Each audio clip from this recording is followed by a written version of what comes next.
"Mommy, look at that." My son's trembling finger pointed at the floor. Following his gaze, I spotted an old wooden door peeking out from under the edge of the carpet. The entrance to the basement. From the half-open gap came damp air and an indescribable foul smell. My heart began to pound. Approaching the door nervously, the moment I opened it completely with trembling hands, I gasped. There lay my mother-in-law, utterly weakened. But this story must begin 3 months ago. From those happy days. 8 months after marrying David, I was 5 months pregnant and at the height of happiness. Marriage to David was my second, and Lucas, my son from my previous husband, had completely taken to David, his new daddy.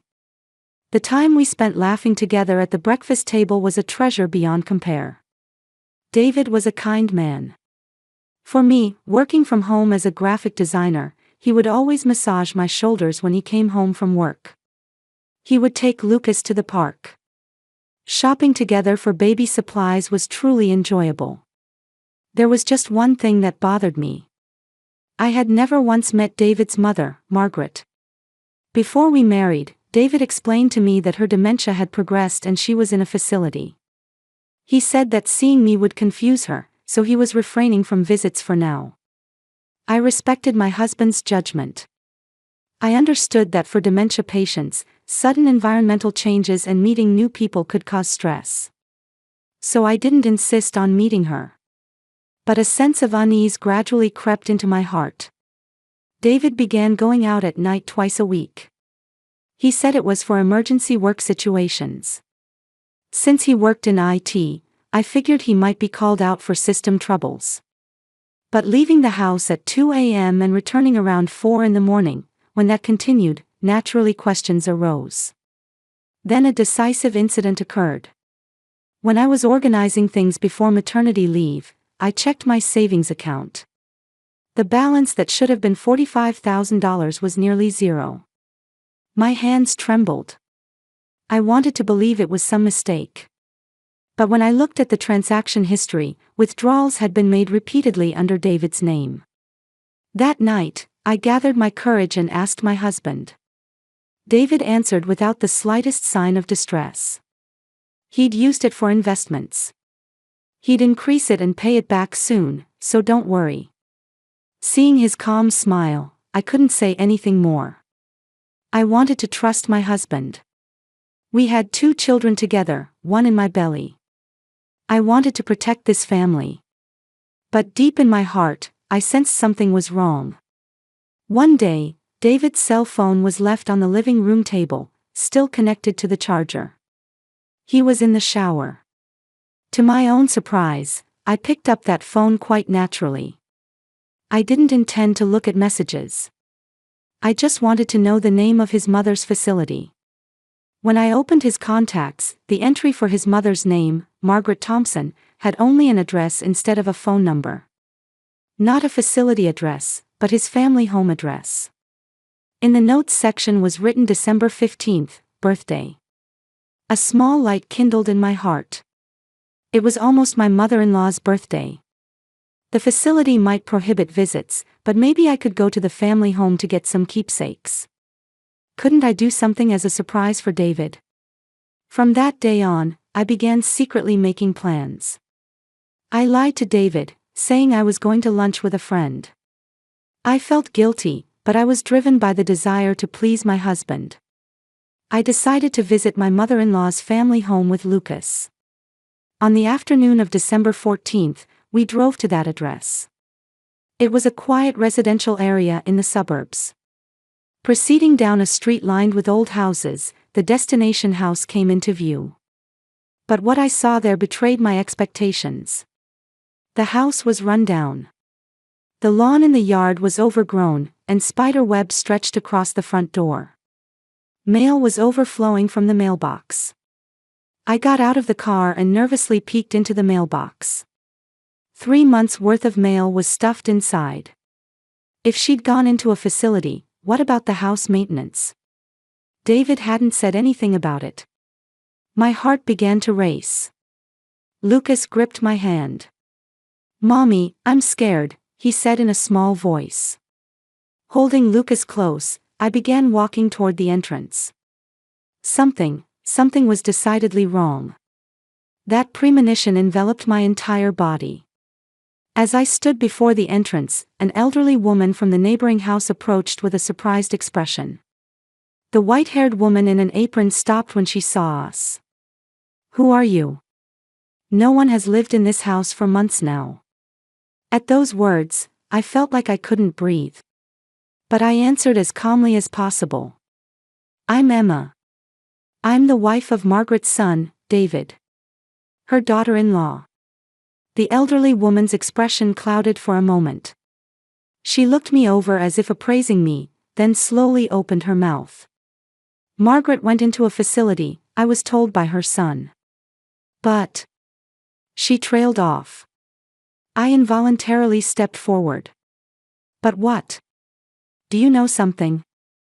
The elderly woman sighed deeply. I'm Chen. Margaret and I have been close friends for 30 years. We used to have tea together every day. She was a dear friend of mine.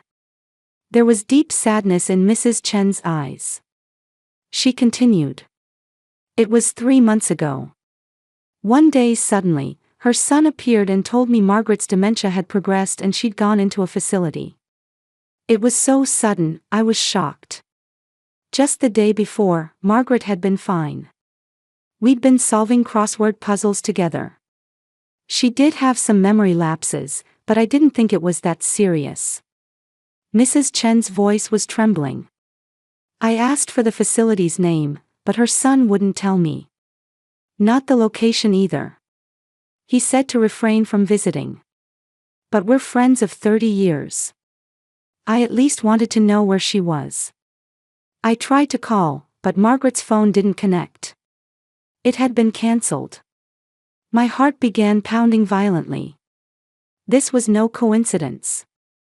Something was decidedly wrong. Mrs. Chen, did you notice anything else? Mrs. Chen thought for a moment, then answered hesitantly. I've seen lights in this house at night. Several times. At first I thought it was a burglar, but there was a black car parked there. But I didn't think it was enough to call the police. And I thought maybe her son was coming to check on things from time to time. At that moment, Lucas tugged at my clothes. Mommy, I hear someone's voice. I looked down at Lucas involuntarily. What are you saying, Lucas? Isn't it just the wind? But Lucas shook his head. His face was pale, and his small body was trembling. No, Mommy. Someone's saying, help me. Mrs. Chen also looked startled. Come to think of it, I've heard sounds at night.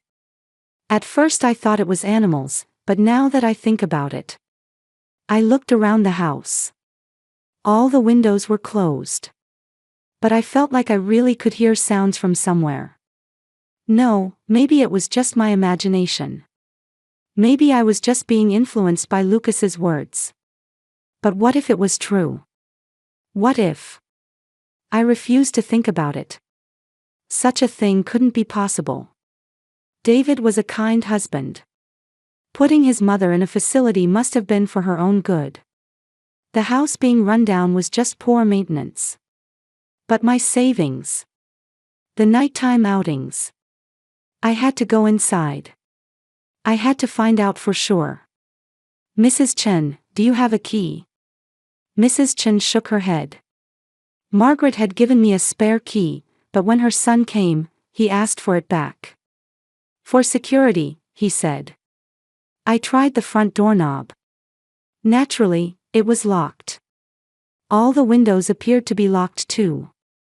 Lucas tugged at my clothes again. Tears were welling up in his eyes. Mommy, I feel like Grandma's calling. We have to help her. Grandma. Lucas called the mother-in-law he'd never met that. A child's intuition sometimes surpasses adult reasoning. Mrs. Chen said in a small voice, there's a broken window in the back. It's been cracked since a stormy night 3 months ago.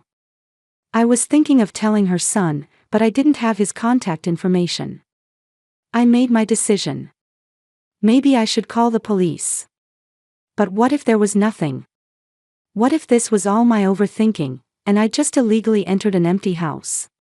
My relationship with my husband would be over. What about the baby in my belly?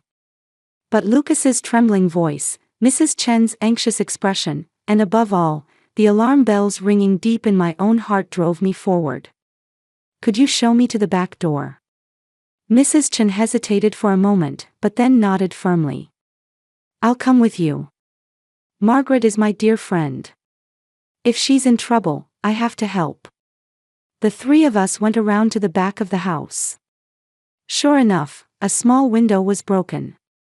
Glass shards were scattered on the ground. The window was small, but thin as I was, I might be able to get in. Lucas, wait here. Mrs. Chen, would you watch my son? But Lucas gripped my hand tightly. Mommy, I'm coming too. I'm scared, but I want to help Grandma. I looked into my son's face. I was amazed that such a strong will dwelled in his small body. All right. But you must stay by my side. Promise me. Lucas nodded with a serious face. I carefully reached through the broken window and opened the lock inside. When I pushed up the window frame, the old wood made a creaking sound. The smell of dust and something else indescribable flowed out. Taking a deep breath, I entered the house through the window. Lucas followed. Mrs. Chen said she would keep watch outside. If anything happened, she'd call the police immediately. Inside the house was dim, with all the curtains closed. I turned on my smartphone's light. Dust swirled up and danced in the light. When I stepped into the kitchen, I noticed something strange. While the entire house was covered in dust, the kitchen was different. There were signs the sink had been used recently. When I opened the refrigerator, there were bottles of water, bread, and several cans inside. The expiration dates hadn't passed yet. Looking in the trash can, I saw empty water bottles and a large amount of convenience food packaging had been discarded. Someone was living here. No, being made to live here. At that moment, Lucas said in a trembling voice, "Mommy, look at that." His small finger pointed at the living room floor. The edge of the carpet was unnaturally curled up. I slowly pulled back the carpet. There was an old wooden door. The entrance to the basement. The door had a padlock on the outside. My hands began to tremble. What did this mean? Staring at the padlock, I understood. Someone was locked in here. I had to break the padlock. That was all I could think about. But how? I couldn't do it with my bare hands. I needed some kind of tool. Lucas was trembling beside me. The guilt of involving him tightened my chest. But I couldn't turn back. If there really was someone beyond this door. I rushed to the window and called out to Mrs. Chen. Mrs. Chen, do you have a toolbox or something that could break metal? Mrs. Chen saw my desperate expression and understood immediately. She returned home once, and came back minutes later carrying an old toolbox. I received the toolbox through the window and took out a hammer. With the heavy hammer in hand, I returned to the basement door. I aimed at the padlock and swung down with all my strength. The dull sound of metal hitting metal echoed throughout the house. It didn't break on the first try. I struck it twice, 3 times. I could see Lucas covering his ears. On the 4th impact, the padlock broke. Fragments rolled across the floor. I took a deep breath. Before opening the door, I had to prepare myself mentally. But what kind of preparation could I make? What was beyond this door, did I really want to know? But there was no turning back now. When I put my hand on the door handle, my hand was trembling violently. Slowly opening the door, damp air and an unbearable stench poured out all at once. I involuntarily turned my face away. Lucas let out a small scream. Stairs continued into the darkness. When I pointed my smartphone light, I could see old wooden stairs. I descended step by step carefully. Lucas was gripping my clothes tightly. The basement was smaller than I'd imagined, with a low ceiling. Mold was growing on the walls from the moisture. And in the corner of the room, I lost my voice. There lay something shaped like a person, wrapped in a dirty blanket, barely moving. At first, I couldn't even tell if it was alive. I approached on trembling legs. When I shone the light, it was definitely a human being. A woman. A body that was nothing but skin and bones. Matted white hair. Dirty clothes that hadn't been changed for days, no, weeks. Was this Margaret? In the corner of the room was a bucket being used as a makeshift toilet. Empty water bottles were scattered across the floor. I could see empty cans from opened canned food. This person had been living here. No, being kept alive here. I knelt and approached the woman. Looking at her face, her eyes were closed, but her chest was rising and falling faintly. She was alive. Still alive. Margaret. Can you hear me? I'm Emma. David's wife. The moment she heard that name, the woman's eyes slowly opened. Unfocused pupils looked at me. And tears overflowed from those eyes. Help me. Please. The voice was hoarse, almost inaudible. But she definitely said that. David. My son locked me in. 3 months. 3 months here. My entire body froze. This was a nightmare. This couldn't be real. My husband. Kind David. The father of the baby in my belly. Margaret gripped my arm with trembling hands. They were surprisingly cold and powerless. He said I was going into a facility. But where he brought me was here. The basement. He locked me in. I screamed, but no one heard. Each of her words pierced my heart. He comes twice a week, in the middle of the night. Leaves food and water. But he doesn't speak. Even when I cry, even when I beg. Nothing. Twice a week. In the middle of the night. It matched David's outings. I stood up and took out my smartphone with trembling hands. First, an ambulance. I had to get this person to a hospital. Then the police. But before I could make the call, Mrs. Chen came down the stairs. The moment she saw Margaret, she cried out. Margaret! Oh, Margaret! Mrs. Chen rushed to her friend's side and embraced that emaciated body. Both were crying. 30 years of friendship. To think they would be reunited in such a way. I called 911. I gave the address and explained the situation. An elderly woman had been confined. Send an ambulance and police immediately. After hanging up, Margaret began to speak again. David is trying to sell the house. My house. There were papers. But I didn't sign them. He forged them. With trembling fingers, she pointed to the corner of the basement. There was a cardboard box. I opened the box. Inside were documents. A real estate sale contract. Margaret Thompson's signature was there. But the handwriting was unnaturally shaky. Clearly forged. There were other documents too. A pension direct deposit change form. Margaret's pension had been set up to be deposited into David's account. Starting 3 months ago. Everything connected. My savings disappearing. The nighttime outings. Not telling me the facility's name. Not letting me meet his mother.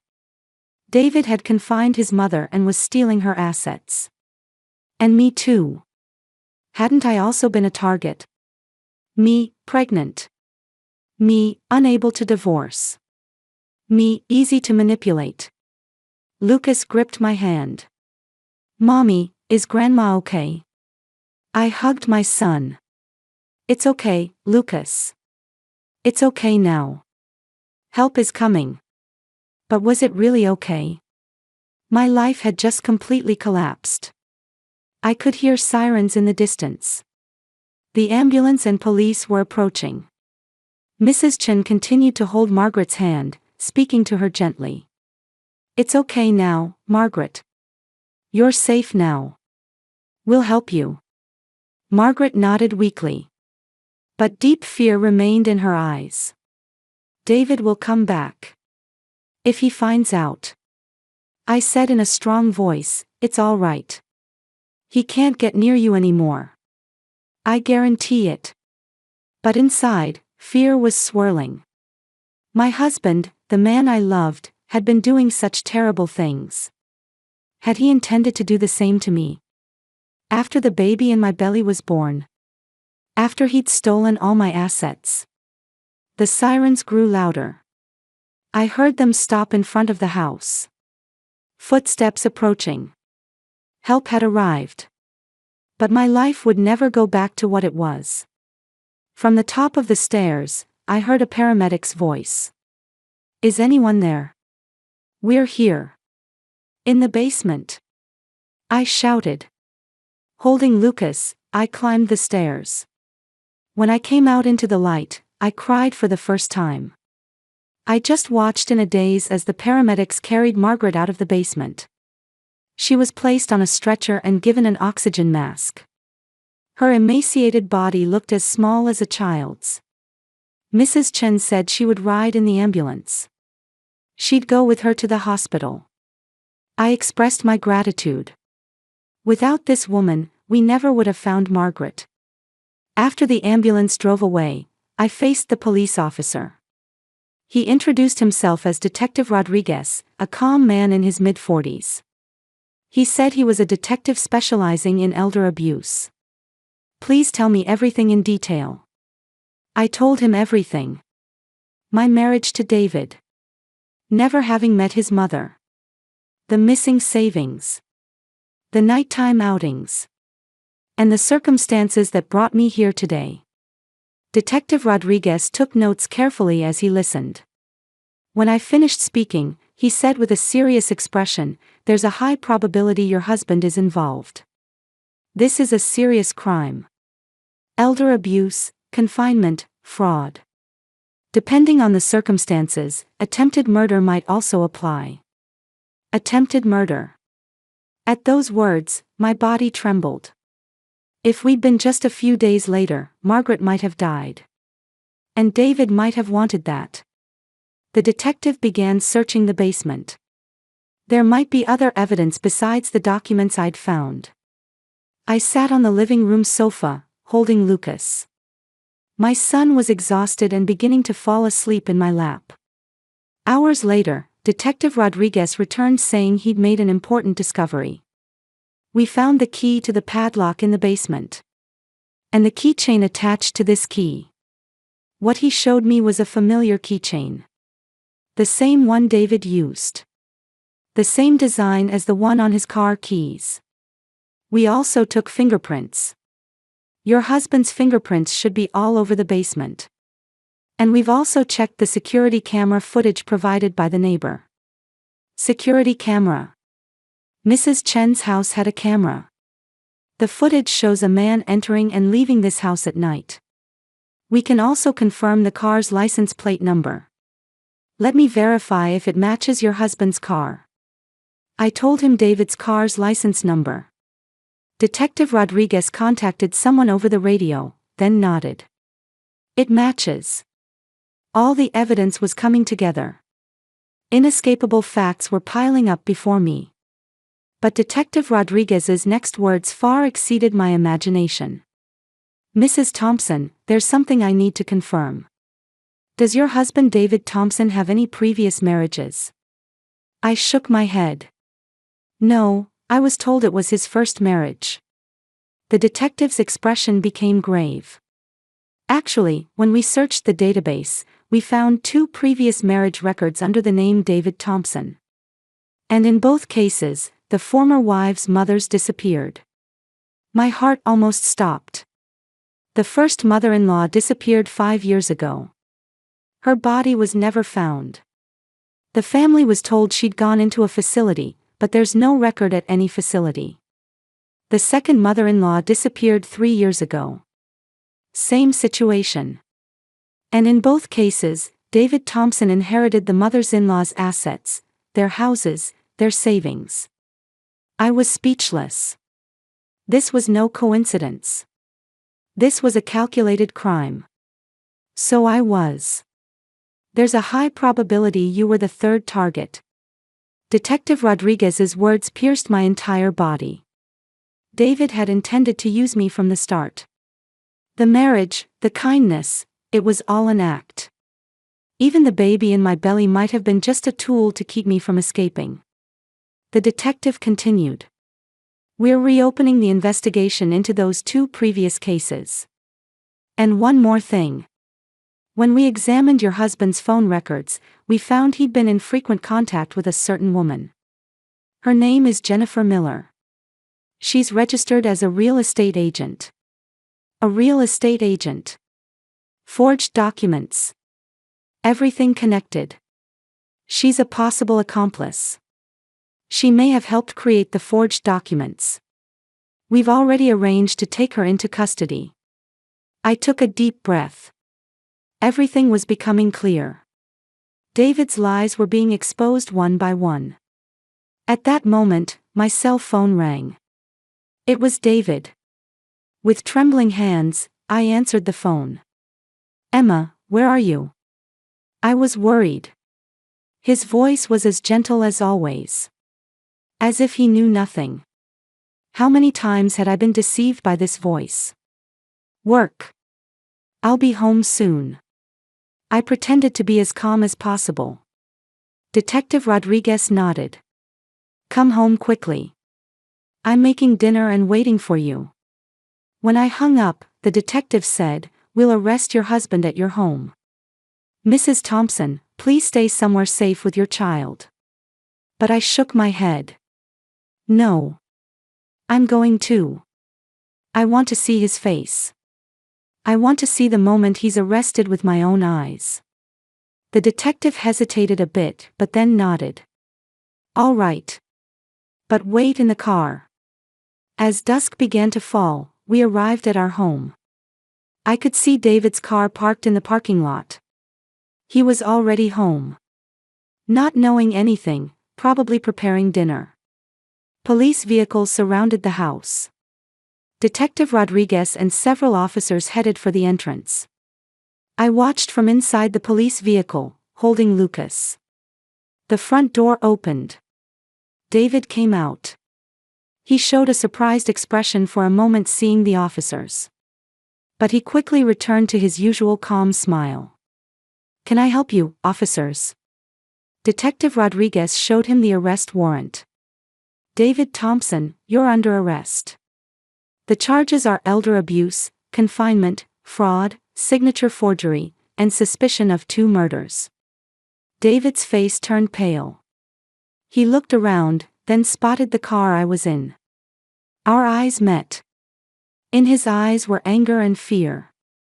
Emma. This is a misunderstanding. Mom has dementia and was violent, so I had no choice. I got out of the car. Detective Rodriguez tried to stop me, but I moved forward anyway. I stood right in front of David. You used me. You used my son. You confined your own mother and tried to kill her.